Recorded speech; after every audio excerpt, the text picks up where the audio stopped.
José Alam. Es un gusto tenerte esta mañana, como cada semana. Muy buenos días. Hola, muy buenos días a todo el auditorio, Carlos. Es un gusto saludarte y bueno, por fin AMLO acepta la recesión económica que está viviendo México y por lo menos 500,000 empleos perdidos por esta pandemia. Platícanos, este es el tema del día. Así es, pues el mensaje del presidente Andrés Manuel López Obrador de este sábado confirmó que nada es cierto hasta que él lo diga, pero sobre todo que cualquier escenario que pudiera ser considerado como complicado para los especialistas, en su gobierno se trata de asuntos controlados. Y es que durante la última semana de marzo y los primeros días de abril, dirigentes empresariales, por ejemplo, Francisco Cervantes Díaz de Concamín, advirtieron que cuando baje la curva de la pandemia del coronavirus, recrudecerá la crisis económica para diversos sectores que arrastraría la pérdida de más de 500,000 de empleos y la caída del Producto Interno Bruto entre un 8 y 10%. Así lo advirtió en una videoentrevista el 8 de abril. La respuesta de López Obrador fue que no compartía tales pronósticos. Además, presumió el respaldo de poderosos empresarios, algunos de estos quienes son contratistas del gobierno, como Carlos Slim, Germán Larrea o Alberto Balleres. Y en el avance de los días se evidenció la lejanía entre las cámaras empresariales y la presidencia de la República, desechando, por ejemplo, las propuestas económicas de las cúpulas con el argumento de que estaban primero los pobres y que si las empresas sucumbían, pues entonces esa sería responsabilidad de los dueños.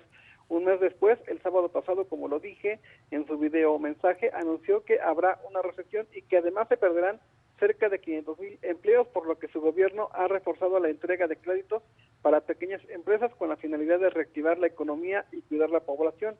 El escenario que preveían diversos especialistas apenas se acomodó a las proyecciones del presidente. Por ejemplo, durante una videoentrevista celebrada el 9 de abril pasado con Rodrigo Jarque Lira, quien es el secretario de Finanzas del Estado de México, comentó que aquí en esa entidad desde el inicio de la pandemia se proyectaron previsiones. Por ejemplo, reveló que en las primeras semanas se dirigieron más de 500 millones de pesos a la emergencia sanitaria, recursos que no estaban programados en el Estado, y se ofrecieron incentivos a las empresas con hasta 50 empleados, a quienes se les subsidió el 50% del impuesto sobre nómina. Me comentó además que tomando en cuenta la recesión que ya había antes de la pandemia, así como las fluctuaciones del dólar y el impacto que provocará la crisis sanitaria, tanto en los ingresos como en la economía del país, el PIB podría caer hasta en un 8%.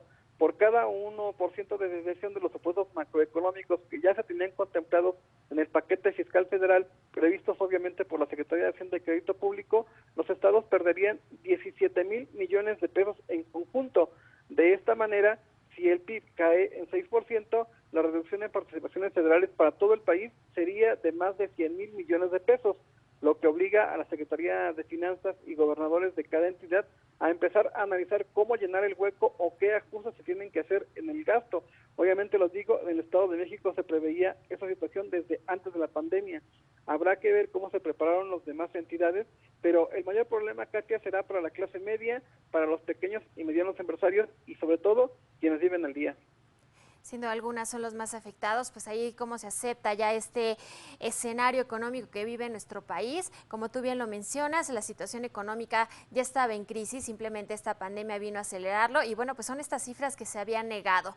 Y también, bueno, pues estábamos atentos dentro de este mensaje que se dio a conocer este fin de semana. Nuestro presidente anunció que pues se va a dar pues a conocer en estos días, en miércoles o jueves, pues este plan de reactivación y también invitó a toda la población ahorrar si es posible.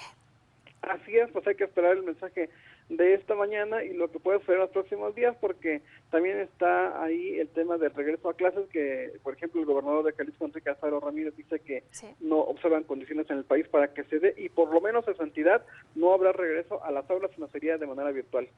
Pues muchos temas que tenemos pendientes. Muchísimas gracias. Te agradecemos, José, por este pues tema de análisis que lanzas como siempre en tu página y pues que das a conocer también a través de redes sociales y a través de este sistema. Un fuerte abrazo a la distancia. Cuídate mucho.